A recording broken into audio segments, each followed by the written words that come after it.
this particular innovation before? Right, have you seen these devices? Right, I've seen them all over the world. This is known as the gumball wizard. The gumball wizard. So it's a gumball machine, but it's one that adds an experience innovation. If you've never seen one, what happens is that a kid comes and puts his coin in the slot and then turns the crank and doesn't get a gumball. At least not right away. Instead, he gets this gumballing experience as it goes spiraling down, clickety-clack as it goes until it reaches the bottom. Now, there's no functional purpose whatsoever for this device. You don't get a better manufactured good. The gumball is the same as it's always been. You don't get better service. In fact, you could say the service is actually worse. Why? It takes longer to get the gumball that you requested, and yet it has much more value. It has much more value because of that gumballing experience. I've seen kids go up to the parents, ask them for a quarter, come up and put that quarter in the device, turn the crank, excitedly have that gumballing experience, pick up that gumball, and then go throw it away and ask their parents for another quarter. It's really just a slot machine for kids is what it is. But why do we see innovations like this happening? And why is this going on in the world? Well, it's because of a very fundamental change in the very fabric of the economy. If you think about it, we've gone from an agrarian economy based off commodities through an industrial economy based off of goods. And now, in the latter half of the 20th century, we shifted into a service economy, right, where what happens is that goods become commoditized. Commoditized means that people don't care who makes it, they don't care about the brand, they don't care about the features because they're all pretty much the same. They care about three things and three things only. Price, price, and price. I mean, that's when goods have been commoditized. And now what we see more and more is that services are being commoditized as well. Long-distance telephone service sold on price, price, price. Fast food restaurants with all of their value pricing. And the internet is in fact the greatest source of commoditization ever invented. The frictionless marketplace means that customers can instantly compare prices from one vendor to another, and it tends to shift them down to the lowest possible price. And you see that in goods and you see that in services. So what that means is that goods and services are no longer enough. Goods and services are everywhere being commoditized. So that means it's time to move to a new level of economic value. To go beyond the goods and the services to staging experiences for your customers. Now, the most important thing to understand about this framework, if you remember nothing else from the time we're going to spend together this afternoon, remember this. Experiences are a distinct economic offering, as distinct from services as services are from goods. An experience is basically when you use goods as props and services as the stage to engage each and every person in an inherently memorable way. I mean, that's what an experience is.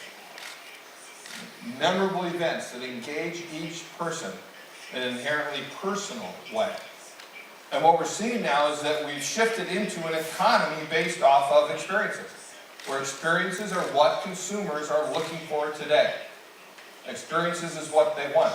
So you see a number of innovations, a number of new kinds of experiences around that are filling the world. You see, for example, the rise of themed restaurants. Hard Rock Cafe, the world's first themed restaurant, founded in London in 1971. And they merged rock music with food service to create a unique dining experience. You get a rock of a different kind at REI stores, Recreational Equipment Incorporated, where they put these 60-foot mountains inside of the store. And for a $15 fee, you get to climb the mountain in the store. At their store in near Minneapolis, Minnesota, where I live, they have cross-country ski trails in the winter. The store in Seattle, their flagship store, they have a bicycling trail there. The store in Denver is next to a river. They have a kayaking experience. The whole idea is to get you to experience the goods before you buy them, and then they know the chances you will buy them, in fact, go up. So in addition to the rise of experiential retail, you see the rise of boutique hotels. This is my favorite hotel to stay at whenever I go to New York City, and it's the Library Hotel. And the Library Hotel, though, has a different theme. Its theme is Dewey Decimal System. Dewey Decimal System is the classification system for libraries. And so you go into the Library Hotel, and knowing that, what might you expect to see at registration? Perhaps a card catalog. And when they give you your room key at the Library Hotel, it comes in a little key packet, as most hotels do. But this key packet is, in fact, a tiny little book of sayings about libraries. And what they've done is they've organized the entire hotel around the library, around the Dewey Decimal System, so that there are 10 floors, and every floor is a different classification in the Dewey Decimal System. There's a social sciences floor, languages, math and science, technology, the arts, and so forth. And then your room is a particular sub-classification on each one of those floors. And then when you get to your room, it is filled with books as well as with art objects that are inspired by that particular classification. So if you ever go to New York City, I highly recommend that you go to the Library Hotel. If you have the opportunity, you should stay in my favorite room. And my favorite room is 300.003. It's the economics room. And of course, if you go to the economics room, there's one book that you'll always be able to. Now, of course, experiences are not just a U.S. phenomenon. You see them around the world. Most every country has a website like this one from Germany, My Day, with over 750 amazing different experiences that they offer on that website. Various different things that you see there. What I think is the most amazing they have is the dinner in the sky. Right, here's an innovation where they take a crane and they lift you and your dinner companions up in the air to be able to serve you your meal several hundred feet in the air. Right, it's an experience you will never forget. You also increasingly see websites like this one, which is Lime and Tonic. And Lime and Tonic is basically a website that gets to know consumers on a personal basis. And then they help them get particular experiences like a dinner at a very nice hotel. And what they do is they then transmit the information that they know about this particular customer to that hotel. So they can greet them by name. So they can already know what their favorite drink is. They can know what they like to eat, what they do not like to eat. So every experience is personalized to them. And that is a key aspect of the experience economy. I had the opportunity last summer to go to Australia and New Zealand and be a tourist myself. And as a big Lord of the Rings fan, of course I went to Hobbiton, as you see it here. Right? So this is where they filmed the Lord of the Rings. This is the Green Dragon Inn that they have there. And as a fan of the Lord of the Rings, since I was a child of about 10, it was a fantastic experience to feel like I'm actually in that movie, right? And in the stories. I am part of it in some way. And also in New Zealand, I got to experience a particular agricultural experience. Right? You see the agricultural experience, this was the Agrodome. And the Agrodome was where you got to see all of them present all the different kinds of sheep.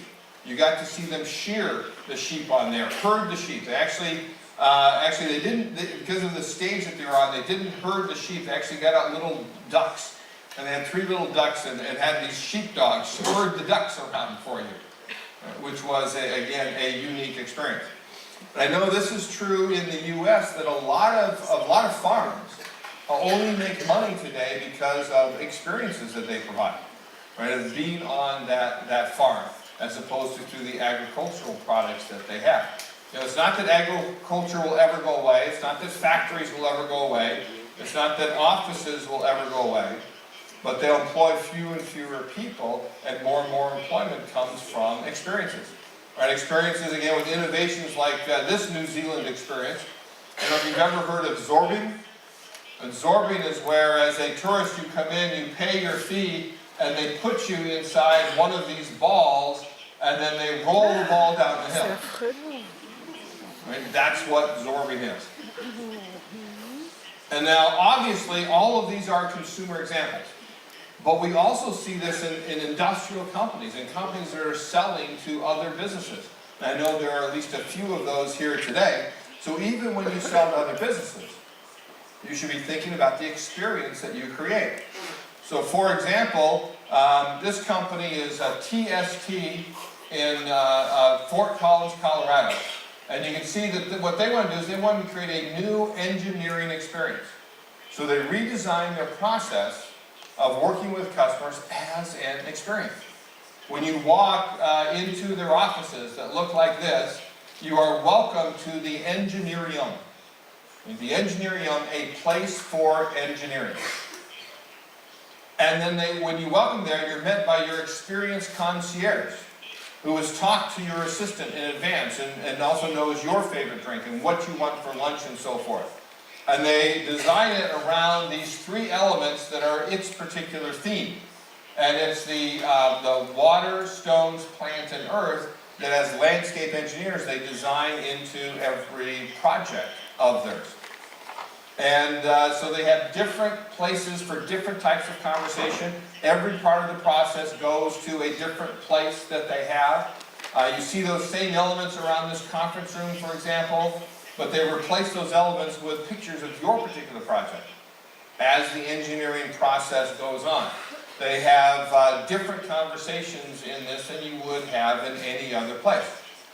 And here's how you know it works, is they have clients who have stopped by their offices without an appointment. And they say, you know, I know we're not supposed to meet today, but I just love being in your place so much, I wanted to stop by and spend some time there. Right? That's how you know you've created a great experience. And TST also has a signature moment. A signature moment they do whenever they reach a project milestone. Right? They take the project team and the customer and they take the stairs up to the second floor and then they slide down to the first floor. A very unique experience. And I also mentioned then a French company, Dassault Systems, is one of my clients, and what they have done is they've rebranded all of the software that they have with this name of 3D experience. Because what they realize is all their software, which is used to design airplanes and automobiles and increasingly actually experience destinations, all of it is about the 3D experience that they create for their clients that allows them to come up with wonderful innovations through the software, which then in turn create great 3D experiences for their end customers.